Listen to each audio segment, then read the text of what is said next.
আজকে আমি অষ্টম শ্রেণীর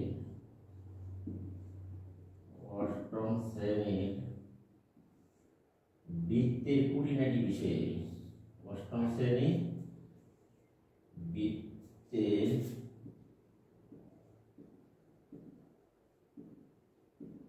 খুঁটিনাটি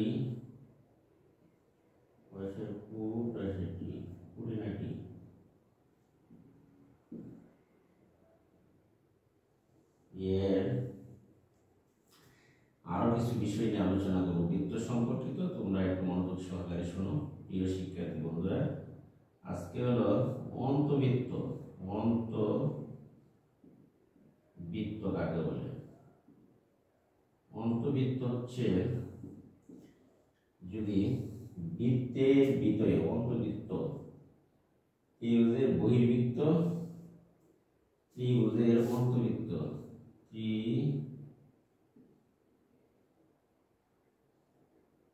ত্রিভুজের অন্তবৃত্ত আমরা কাকে বলে?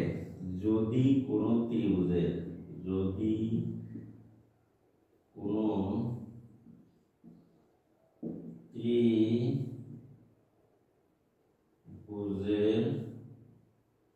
বাহুগুলোকে স্পর্শ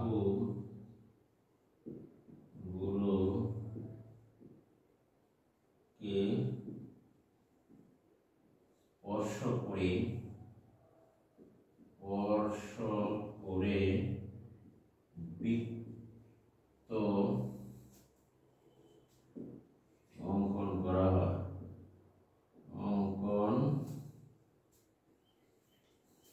ত্রিভুজের অন্তবৃত্ত বলতে বুঝি যে যদি কোনো ত্রিভুজের বাহুগুলোকে স্পর্শ করে বৃত্ত অঙ্কন করা হয় তখন তাকে ত্রিভুজের অন্তবৃত্ত বলে। ত্রিভুজের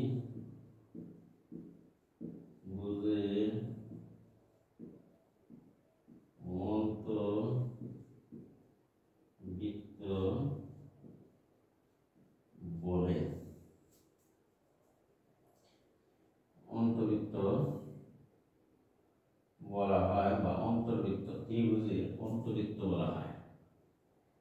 আবার হলো ত্রিভুজের পরিবৃত্ত, ত্রিভুজের পরিবৃত্ত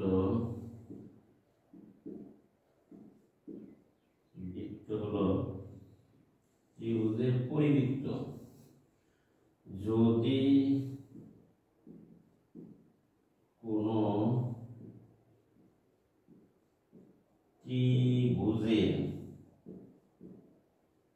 যদি কোনো ত্রিভুজের কোণ গুলোকে স্পর্শ করে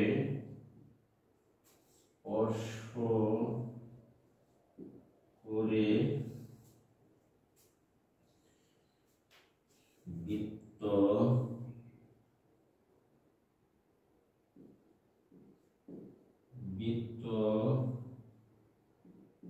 অঙ্কন করা হয়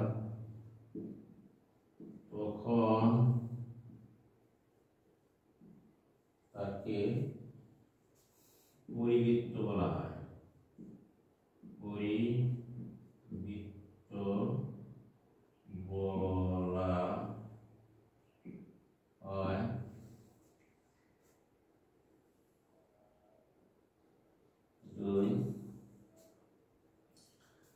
তিনে হচ্ছে 1 2 3 বহির্বৃত্ত। ত্রিভুজের বহির্বৃত্ত দেখেন, ত্রিভুজের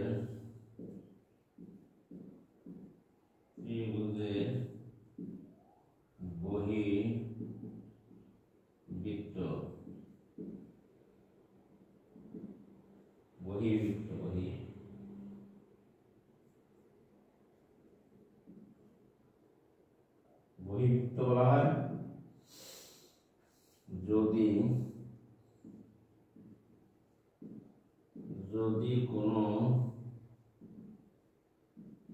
ত্রিভুজের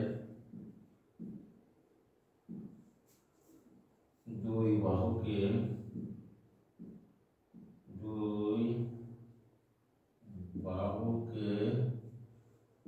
বর্ধিত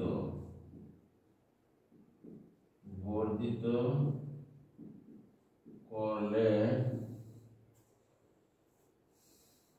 এর বর্ধিত করলে এর অন্তর্ভুক্ত বৃত্ত অঙ্কন করা। বর্ধিত করলে এর অন্তর্ভুক্ত বৃত্ত অঙ্কন করা হয় তখন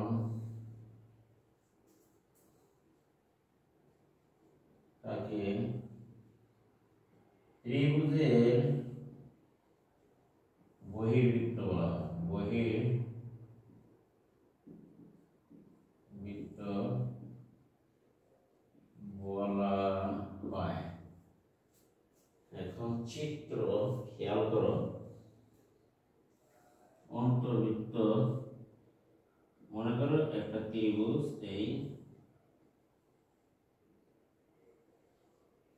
এর বাহুগুলো যদি স্পর্শ করে এই যে এরকম,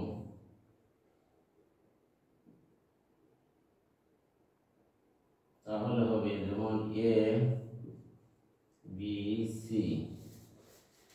চিত্র এক অন্তর্বৃত্ত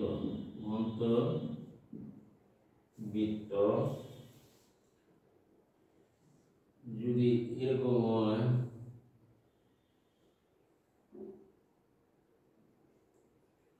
চিত্র দুই পরিবৃত্ত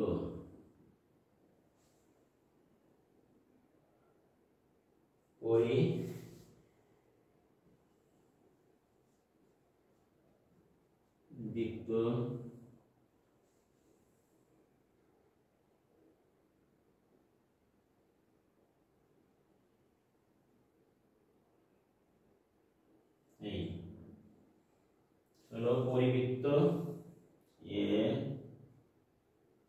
বি সি, পরিবৃত্ত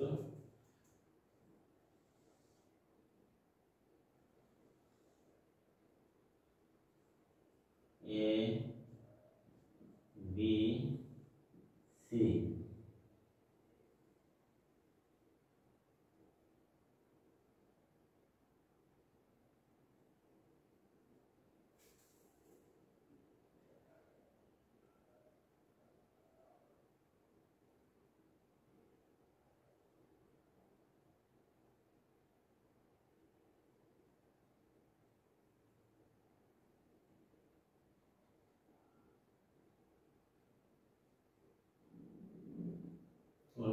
এক্স ওয়াই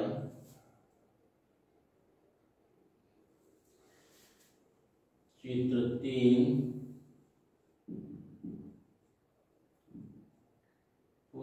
বহির্বৃত্ত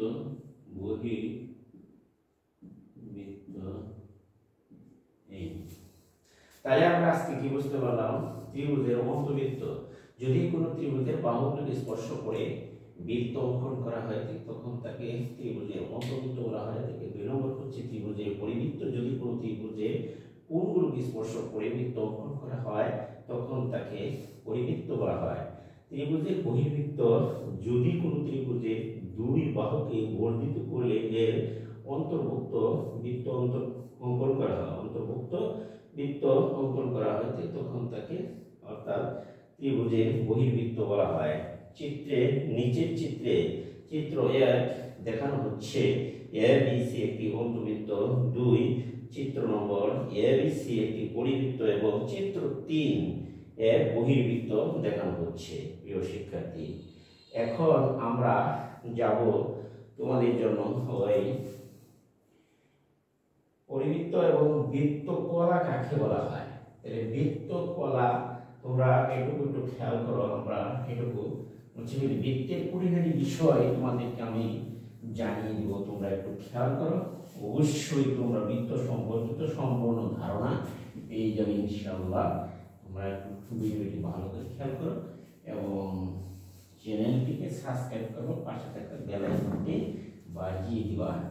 এখন আমি তোমাদের বৃত্তকলা কাকে বলে তা বোঝাতে চেষ্টা করব। তাহলে খেয়াল করো বৃত্তকলা কাকে বলে। বৃত্তকলা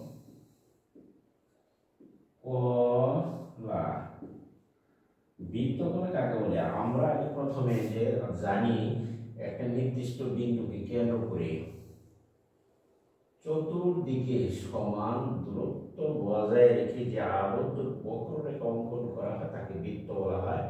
এই বৃত্তে যদি দুইটি ব্যাসার্ধ অঙ্কন করা হয় তাহলে দুইটি ব্যাসার্ধ বৃত্তের কেন্দ্রে যে কোণ উৎপন্ন করে, যেমন মনে করো ও এ সি, আর এসি হচ্ছে বৃত্তের চাপ।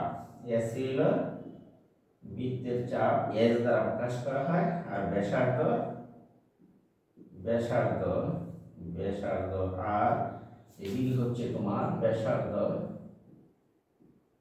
ব্যাসার্ধ হলো তোমার আর।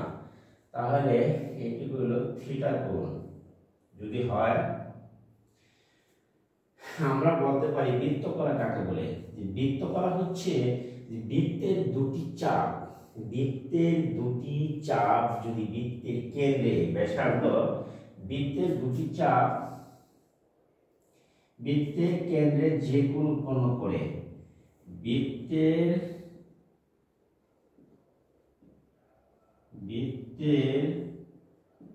দুইটি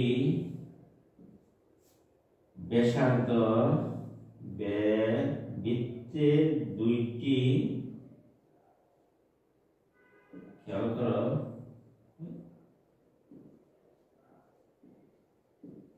বৃত্তের দুইটি ব্যাসার্ধ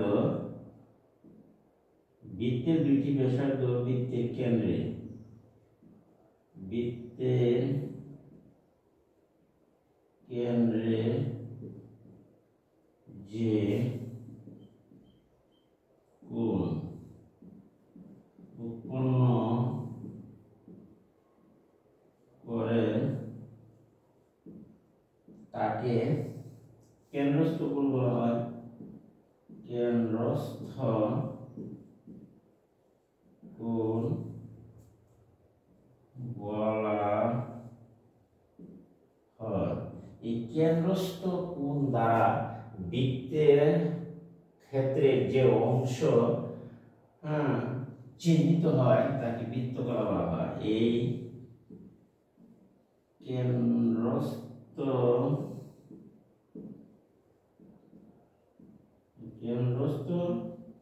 কোণ দ্বারা বৃত্ত ক্ষেত্রের অধিকৃত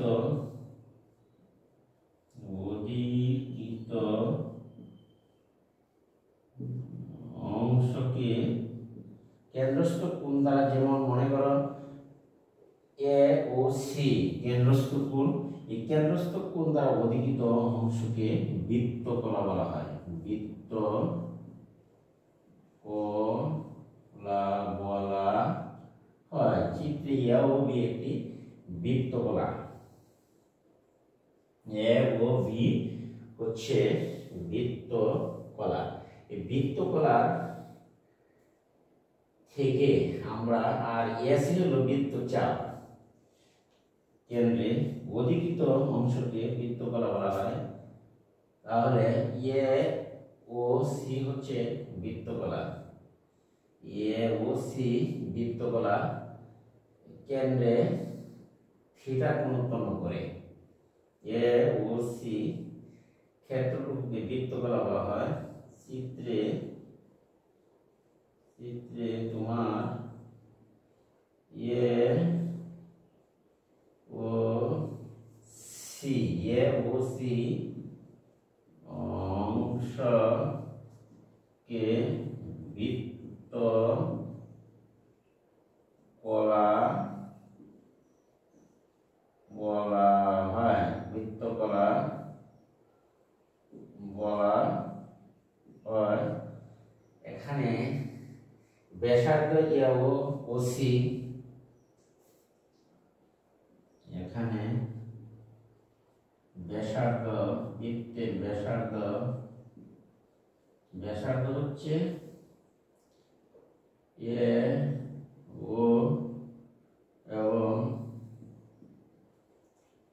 ওসি, এ ও ওসি, এ ও এবং ওসি ও এসি হলো বৃত্তচাপ,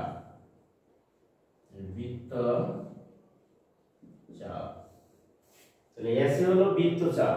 তাহলে চলো আমরা বৃত্তচাপের দৈর্ঘ্য নির্ণয় করি, এসি নির্ণয় করব। তাহলে বৃত্তচাপের দৈর্ঘ্য নির্ণয় করব, আর বৃত্তের চাপের দৈর্ঘ্য নির্ণয় করি। বৃত্ত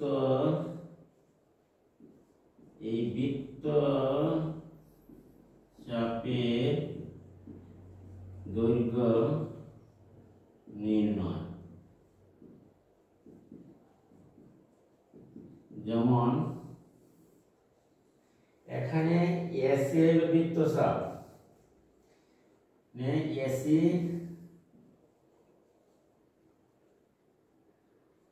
বৃত্তচাপ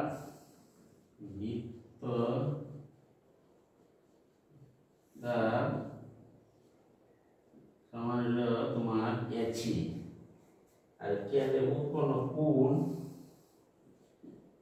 কেন্দ্রে উৎপন্ন কোণ থিটা হলে,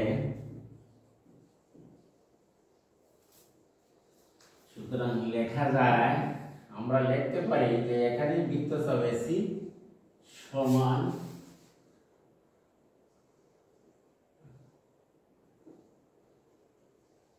এস কেন্দ্রে উৎপন্ন কোণ থিটা।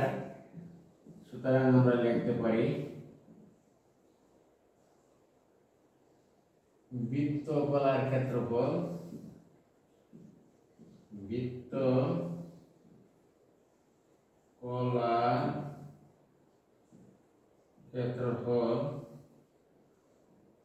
বাই বৃত্তের ক্ষেত্রফল, বাদ দিও বৃত্তের ক্ষেত্রফল। তাহলে আমরা লিখতে পারি সমান বৃত্তকলা দ্বারা কেন্দ্রে উৎপন্ন কোণ থিটা বাই বৃত্তের কেন্দ্রে উৎপন্ন কোণ হচ্ছে 360 আমরা জানি, বা বৃত্তকলার ক্ষেত্রফল। বৃত্তের ক্ষেত্রফল আমরা জানি পাই আর স্কয়ার, আর বৃত্তকলার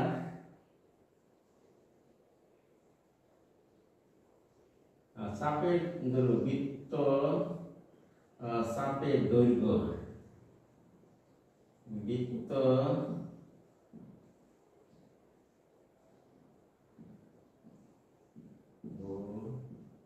বৃত্তচাপের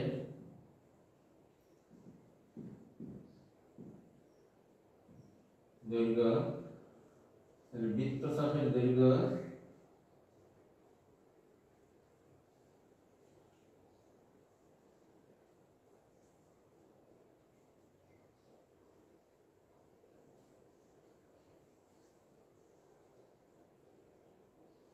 এস বা এসি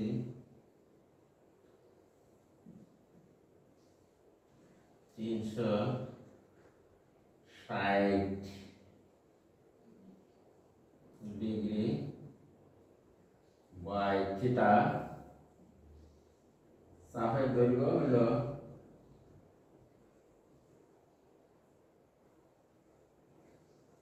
পরিধি 4/1 বৃত্ত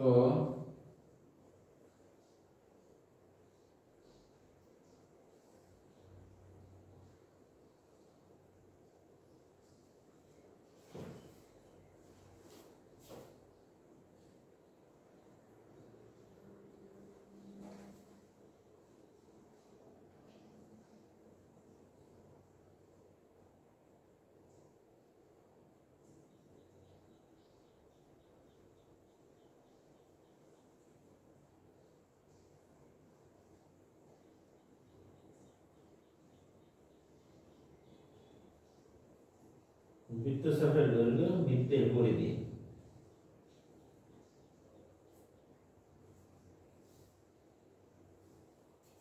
সরি, তবু উল্টা হয়ে গেছে সূত্রটা, তোমরা একটু খেয়াল করো।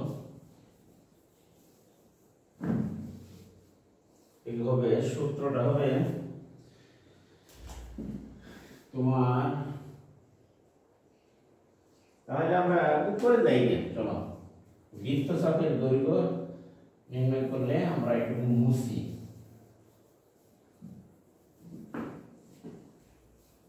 খেয়াল করো,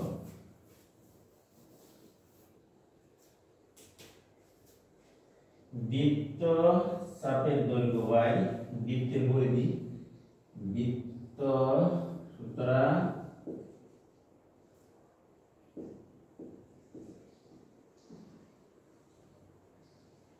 বৃত্তচাপের দৈর্ঘ্য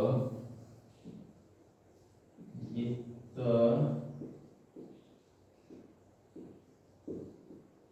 চাপের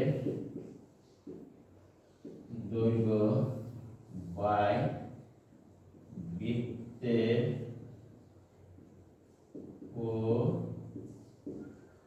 পরিধি ইকুয়াল টু বৃত্তচাপের দৈর্ঘ্য নির্ণয়। তাহলে আমরা লিখছি এখানে যে বৃত্তচাপের দৈর্ঘ্য নির্ণয়, এখানে বৃত্তচাপ সমান এসি, কেন্দ্রের উৎপন্ন কোণ থিটা, তাহলে কোণ থিটা বাই 360 কেন্দ্রের উৎপন্ন কোণ থিটা, বা বৃত্তের পরিধি আমরা জানি 2 পাই, আর বৃত্তচাপের দৈর্ঘ্য হচ্ছে জানা নাই, তাহলে বৃত্তচাপের দৈর্ঘ্য এস আমরা ধরছিলাম থিটা 360 বা আড়াই গুণ দেও, তাহলে এস গুণন 360 ডিগ্রি, থিটা গুণন 2 পাই আর বা এস সমান বৃত্তচাপের দৈর্ঘ্য আমাদের টার্গেট বের করতাম।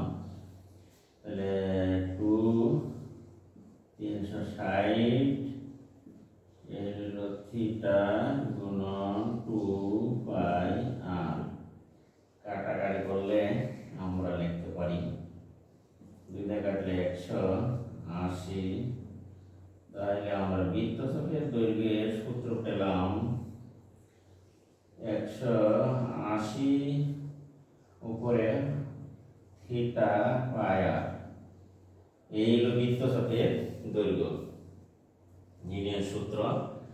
আমরা বৃত্তচাপের দৈর্ঘ্য নির্ণয় করতে আমরা এই সূত্র ব্যবহার করব যে s = theta pi r by 180। এখন আমরা চলো বৃত্তকলার ক্ষেত্রফল বের করি। তাহলে বৃত্তকলার ক্ষেত্রফল আমরা বের করতে পারি, বৃত্তকলার ক্ষেত্রফল হলো বৃত্তকলার ক্ষেত্রফল বাই, তাহলে এইগুলি আমরা রিমুভ করি। চলো এই এখন আমরা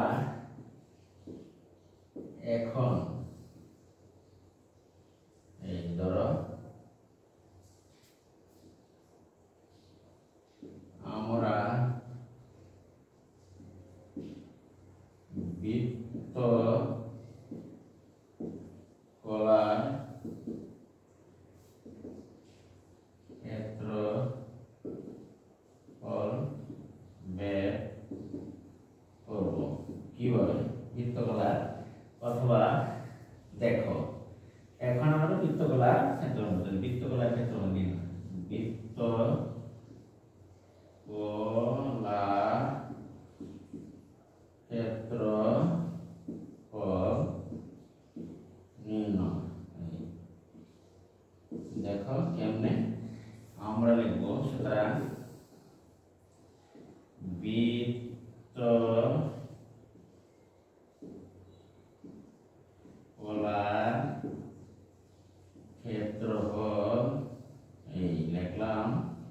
বাইরে একবার বৃত্তের ক্ষেত্রফল, বৃত্তের ক্ষেত্রফল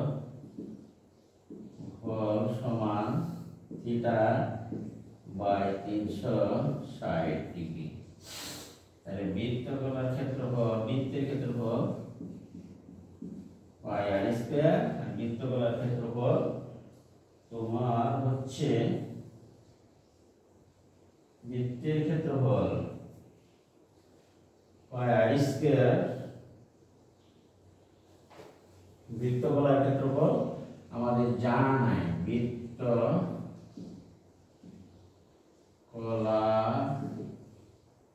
ক্ষেত্রফল সমান 360 ডিগ্রি থিটা, বা আমরা লিখতে পারি বৃত্তকলার